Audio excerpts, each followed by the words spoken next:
start us off by just again welcoming those that are able to attend.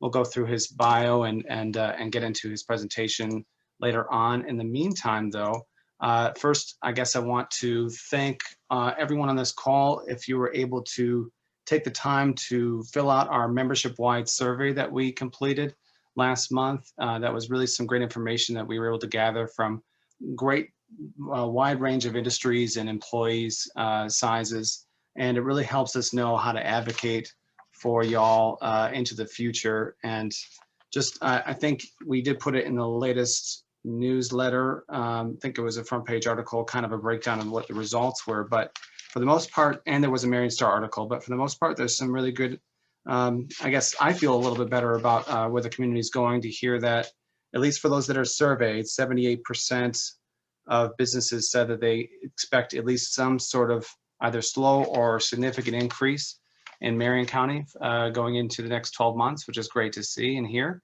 I have been hearing that anecdotally as well from many of our manufacturers and others. Certainly employees and hiring is an ongoing issue, right? But at least we're seeing a need to grow, so that's great.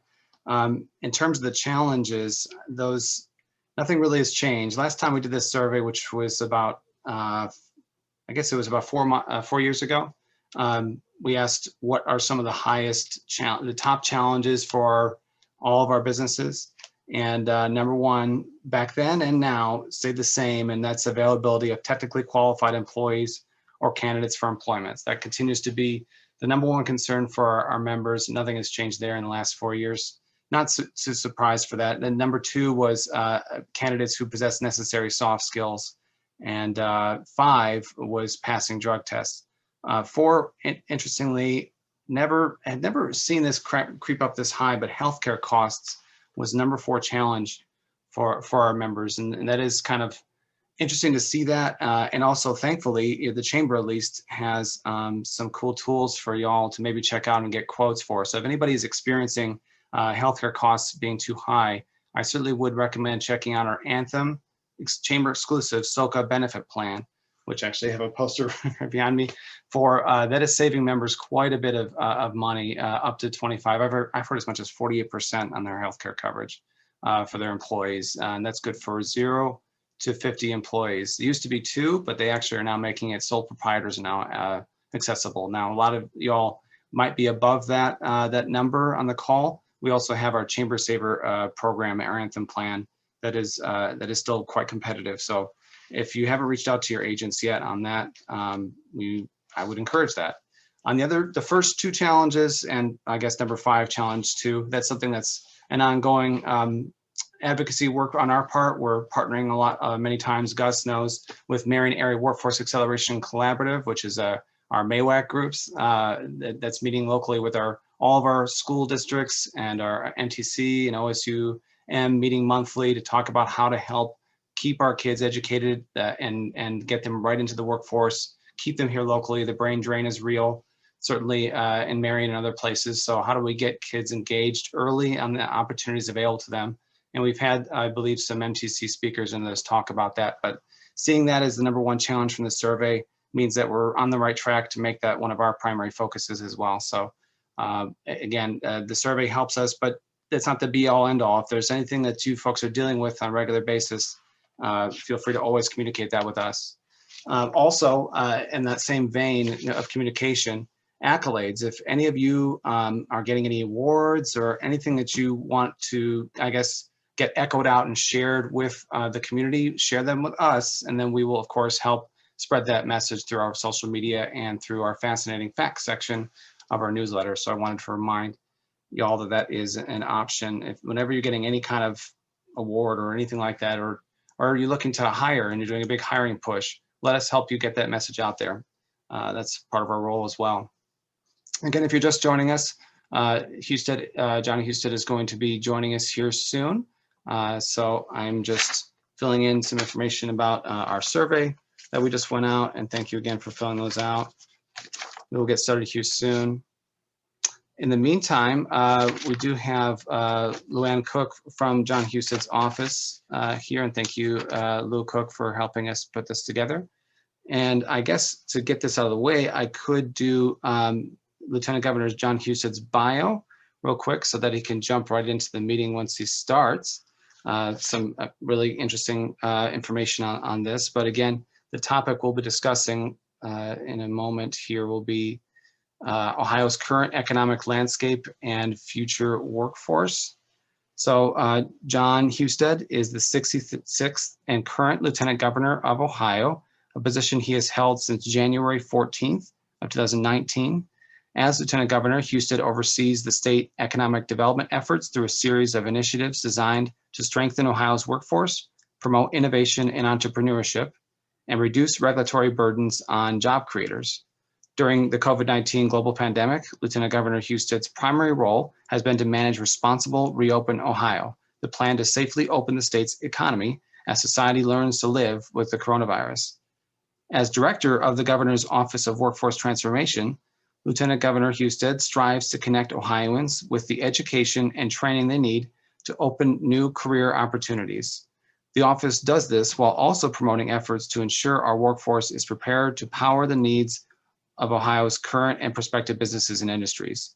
Under his direction, the Governor's Office of Workforce Transformation has launched programs aimed at ensuring every high school student has a chance to graduate either college or career ready, while giving businesses and current workers the ability to upskill their workforce for changing industries through tech cred, which I'm sure Lieutenant Governor will talk more about during his presentation. The Lieutenant Governor is also helping to support industry sector partnerships across the state in order to support successful local efforts to solve regionally specific workforce issues, like kind of our MAWAC group, and recently announced the COMP group, and Frank Gibson, if you all know him, started another industry sector partnership, which is joined MAWAC. So we're working on those things together for sure. Upon taking office, Lieutenant Governor Husted overhauled the Common Sense Initiative, whose mission is to look at all new and renewed state regulations through the eyes of Ohio's businesses and job creators. Husted improved processes at the Regulation Cutting Initiative in order to clear a major backlog of rules, and is now working to make it more proactive in supporting job creation and regulatory reform in the state. Prior to being elected Lieutenant Governor, Husted served as Ohio's Secretary of State, where he presided over elections in the critical swing state, as well as oversaw Ohio's Business Filing Center. During his 8-year tenure in the office, then Secretary Husted used technology to revolutionize the way businesses and entrepreneurs interact with state government. The efficiencies improved customer service and reduced the average time to register a new business from days to even weeks to just a few hours. As a result of Husted's work cutting costs in the Secretary of State's office, he was able to pass that savings along to Ohio's businesses and job creators by making the fee for starting and maintaining a business, cutting it by 21%, a move that made Ohio the least costly state in the Midwest for entrepreneurs. For the remaining 2 years of his term, Secretary Husted ran the office entirely without tax dollars and requested to return his remaining $10 million surplus to the Treasury before leaving office. Husted began his public service in state legislature, serving in both the House and Senate, where his colleagues twice unanimously elected him to serve as Speaker of the House. As Speaker, Husted shepherded what was hailed as the most conservative state budget in decades, which included what was at the time the largest income tax cut in Ohio's history. Lieutenant Governor Husted earned both a bachelor's degree in education and master's degree in communications from the University of Dayton, where he was a member of the 1989 Division III National Champion football team and named an All-American defensive back. Of all of his responsibilities, Lieutenant Governor Husted considers his most important role as that of a husband to his wife, Tina, and father to Alex, Katie, and Kylie. And with that perfect timing, we have Lieutenant Governor Jon Husted here again to talk to us about the Ohio's current economic landscape and the future of workforce. Welcome, Lieutenant Governor. Great to be with you. Can you hear me okay? And great. Well, it's wonderful to be with you today. There's so much that I could cover, but I'll try to stay focused. We've been through a lot in this nation, and around the globe for that matter, and certainly in the state of Ohio over the course of the last 12 months plus. We are at a position where, manufacturing has been doing great throughout this process. Unlike a lot of other states to our north and to our east and to our west, and especially we didn't shut down manufacturing. We always left construction, manufacturing, most large segments of the economy open. We immediately started to work with our manufacturing sector on building a PPE supply chain. We hope not only did that help us get through the difficult times of the pandemic, but we also hope to build a more permanent supply chain so we don't have to rely on foreign nations for critical medical supplies. We also did some things in Ohio that helped businesses that other states couldn't. We rebated or refunded dividends or provided dividends of $8 billion under the Bureau of Workers' Compensation program to help businesses get through those difficult times. Hopefully, during the course of last year, you got some very helpful checks in the mail from the Bureau of Workers' Compensation that helped you get through those difficult times. We have basically, we're at the point now where we're in a situation with an unemployment rate that's substantially lower than the national average. Ohio is recovering very quickly. As a matter of fact, I had one manufacturer one guy who was trying to pull a deal together saying, hey, I want to move some manufacturing jobs to Ohio. You're in competition for another state. Why don't you give us some more incentives? And I said, I'm not going to give you more incentives. That's just going to hurt the availability of the workforce of the people who are already in the state. I said, our state's a much better state to do business in than that other state you're competing against. And in the long run, you're going to want to be in Ohio because we have a friendly tax code to manufacturing. We have job training programs that we're putting in place to help build the workforce of the future. And things are moving forward rather aggressively in Ohio right now. As a matter of fact, for most employers, they've got more work than they can hire people to do right now. And as a result of that, we're also looking at other options, like eliminating the $300 bonus that the federal government is going to be paying employers or people to not work until September the 6th. We're looking at how do we eliminate something like that in Ohio? How do we create incentives for people to go back to work? But all of those are sort of the macro situation to get us to where we are right now. But we are, I really believe, the go-to state in the Midwest. We have a much better business climate than a lot of other Midwestern states. We have a growing population. While everybody in the Midwest and upper Midwest has had difficulties with population growth, Ohio grew during the last 10 years. We saw most of the growth in the last 5 years, while some of our bordering states are losing people. We are moving in the right direction. And one of the reasons I think that is because we're being very aggressive about talent. When Governor DeWine and I got elected, we knew that talent was going to be the differentiating factor on where businesses for the future moved. And so we're aggressively pushing. We aggressively pushed the Tech Cred program, which I hope many of you are taking advantage of, where we're literally paying people to upskill their employees up to $2,000. We've had nearly 1,200 employers take advantage of that program already. And our goal was to upskill 10,000 people in the first year. We blew past that. We didn't know what the response to the program would be. Now we're asking the General Assembly for more money so that we can upskill 20,000 people a year with in-demand industry credentials in technology, many of those manufacturing technologies. And we're also focused on high schools. This year, I think we had 49, we're on track to do 49,000 students to receive an industry credential right out of high school to be job and career ready. We hope to make that 70,000 next year. We're actually going to, if the General Assembly approves the governor's proposal that we made, our administration's proposal, we will pay schools for upping the number of students they graduate with in-demand industry credentials, and then pay for those students to take those tests so they walk out of high school career ready. We want to be the mecca of career technical education that gives people industry credentials that also are in many cases accompanied with college credits, so that you're doing that continuum of getting credentials, getting credits, building, just continue to build throughout life as you build your skills set, your earning power, your job security, and give employers the talent they need to be successful. That's our vision. That's our goal.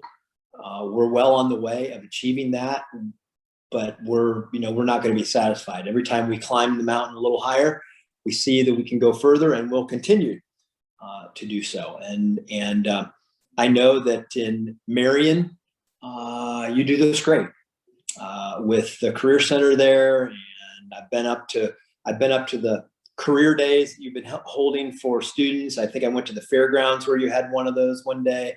I've been to visit the Career Center on a couple of occasions. Big fan of the Ramtech program and all that you're doing there.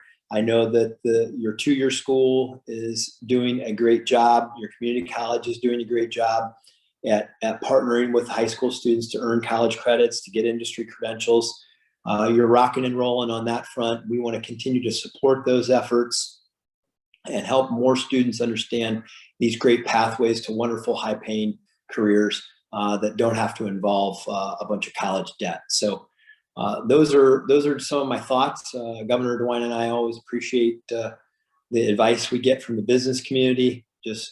We encourage you to take advantage of the resources that we're creating. Tech Cred, the resources available at Ohio Means Jobs, all the things that we are doing, that we have great partnerships with you on. I know that your business community and your education community work well together there. Thanks for that leadership. So that I'll stop and take any questions that you have. Thank you very much again, Lieutenant Governor, and a great kind of encapsulating look at the future of Ohio. And yes, a reminder, and I should have mentioned at the beginning, if you have a question, please place it in the chat and then I will read it. Just to kick us off with this, again, thank you. Well, first of all, thank you as a chamber. I did want to make sure I recognize all the communication that your department has been sending out throughout the pandemic has been very, very valuable to me to then help our local community stay informed and everything. Those have been fantastic to get those, when it started out every other day, because it needed to be every other day. And then as it's rolled forward, it's just been so fantastic to have those resources so I can send it back out to our community. So thank you for that. And before you were able to come on, I did actually read off, we did a membership-wide survey of our community businesses, something we haven't done for 4 years, to ask them kind of where they see themselves going the next 12 months and what are their biggest challenges. And you did touch on that, but the number one challenge continues to be availability of technically qualified employees and candidates for employment, followed very closely by necessary soft skills. So it's good to hear that that is still a major focus for the state as well. And so, like you mentioned, the Tech Cred, I think a great program, and I think some others on here, Mike Augustine with Marion Technical College would certainly agree with that. And I know that some of the employers who have taken advantage of that have said it's certainly worthwhile to look into, and not that difficult to necessarily go through all the application process for it. And then, yes, you mentioned the Made in Marion Expo we did in 2019, October. That was a fantastic event. And thank you very much again for attending that. We are looking to hopefully do that again in person this year as well, if not virtually. And again, emphasizing our manufacturers in the community and making sure our kids are aware of the opportunities. But then, thank you very much. I do have one question. When you were elected, did you ever imagine having to do daily press conferences? And what were the pros and cons of having to do that every day? Wow, it's I could write a book about that phase of life. No, it was not something. If you had a, I mean, look, I know that when you're going to be elected to a job like this, that over the course of 4 years, it's not going to go like you planned. There's going to be things that you don't imagine happening. Usually you think about them in economic terms. There's going to be a recession, or there might be a natural disaster or something like that. But you never think pandemic. You never think that you're in a position where you're going to have to decide about doing the unthinkable, about things like shutting down businesses, shutting down schools, requiring people to quarantine, wear masks, things like that. You would have never imagined that. And doing the daily press conferences were helpful in the sense that you could communicate and provide reassurance to people, hopefully particularly during the early days when they needed, they wanted to know what was going on. They wanted to be reassured. They wanted to have facts.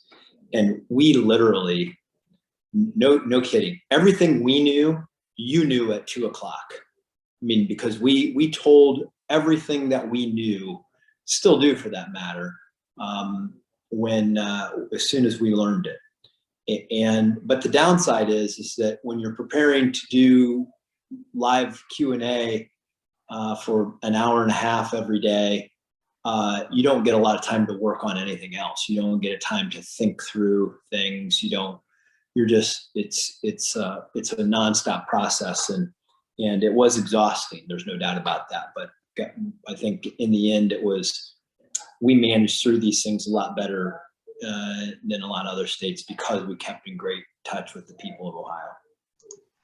I feel like, so I'm a transplant from Michigan. Sorry, everyone, but coming to Ohio, and it was going. We love it when people from Michigan come to Ohio and call it home. And the reason why I can say that is because I was born in Michigan and I came to Ohio, but at a very young age. And Michiganders who come to Ohio prosper in this state where they might not otherwise do that. You're 100% right. But I say that because it was through this pandemic and through those press conferences that I felt proud of being in Ohio and having this type of leadership at that level. I felt like, okay, that was the first time I kind of felt that really is through this pandemic. I think we've been doing some good stuff, and I really do feel like you've cared about trying to keep our businesses open, but also navigate this. So I wanted to thank you. We do have a couple other questions. Any time frame of when it will be possible to eliminate the $300 payment prior to September 6th? Well, you're required to notify the federal government, give them 30 days notice before that can be ended. I can just tell you that we're discussing that every day and hope to have an announcement on that soon. And then, Gus, first former Delaware City Councilman David Gottsill played football with Lieutenant Governor. He tells some great stories. Question, MORPC projects about 1 million new people in Central Ohio by 2050. Only about 25,000 homes per year are being built, so there is a shortage. Have you considered incentives for communities promoting affordable housing, since now it is hard to build an affordable house? I mean, look, affordable housing issues are largely handled at the federal government. We're a pass-through for that. I don't think that the state of Ohio should be in the business of incentivizing housing. I think local governments and other governments should be in the business of making it easier for it to happen by reducing the barriers to entry and those kinds of things. So I would say that's a better way to handle it, and understand every community doesn't want the state government to come in and offer things in their community. I think that every community is unique. But having said that, there are some, there were a great deal of incentives offered during the previous presidential administration with the enterprise zone, or the, I think that's what they're calling it, where you eliminated capital gains for investments that were made in those areas. And I think that's where you're going to probably see the most of the affordable housing occur. Thank you. I'm still looking for additional questions in chat here. Seeing none. I guess, are there any other updates, maybe not necessarily tied to manufacturers, but businesses in general that we should be aware of, or paths forward, I guess, with the pandemic or vaccinations? How are those going across the state? And yeah, we still need to get, at least another 1 million people vaccinated, which at this pace, it's going very slowly, but we just have to stick to it and try to get there. I just left White Castle's headquarters in downtown Columbus, where Ohio Health and White Castle are partnering by having a clinic right there at their headquarters. People can get a free dessert on a stick if they get vaccinated. They can, they're allowing the community to come in. So I think more employers inviting their local health department or their local community provider in to try to knock down barriers that may get in the way of people getting vaccinated is going to be the way that we get there. It is, these large vaccination sites, there's just, they're still there. We still have them, but it's just slow. And this is going to be a grind, I think, I think we're just going to be slowly getting there. I think now that the vaccine is opened up for kids that are younger, I think we're down to the age of 12 for some of these, that you're going to see some of the families do that because they don't want those kids to get sick when they go back to school and have to miss sports or something along those lines. And all of these things, I think, are going to continue to inch us forward. And but the health orders are going to come to an end real soon. But it's going to be even more important at that point in time that we get a substantial number of people vaccinated to make sure that this vaccine or this virus doesn't mutate and just causes more problems. So I appreciate all the leadership that the business community has taken over time. Really value the manufacturing community, what they did to step up on the production of PPE and to keep their workforce safe, and now to help us get through this last phase with vaccinations. Everything you can do to encourage your employees to do that, that will make a difference. So thank you. And to piggyback on that, yeah, our local health department has reached out to us, and we provided contact information for a lot of our local businesses to try and do those kind of on-site clinics, or kind of partner together, or just make sure the employees are aware. And I encourage, if you have the opportunity or availability to do that as a manufacturer and want to partner with them, they are certainly looking to do things like that. So again, I want to remind the folks on this that is an option for sure. Not seeing any additional questions, and everyone, to get everyone's moving forward with their day. I think I'm going to say thank you again, Lieutenant Governor Husted, for the time spent with us today, and for the great updates. And again, thank all the manufacturers, those who are watching it now and the recording later. And we will see you all. Actually, this is our summer break, so we will see you hopefully back in person in September is the goal, if everything is going the way we hope it will. So we'll, I guess, see everyone hopefully in person in September. We'll keep everybody up to speed. Until then, thank you so much and have a great summer. We'll touch base again here soon at other events. Thank you.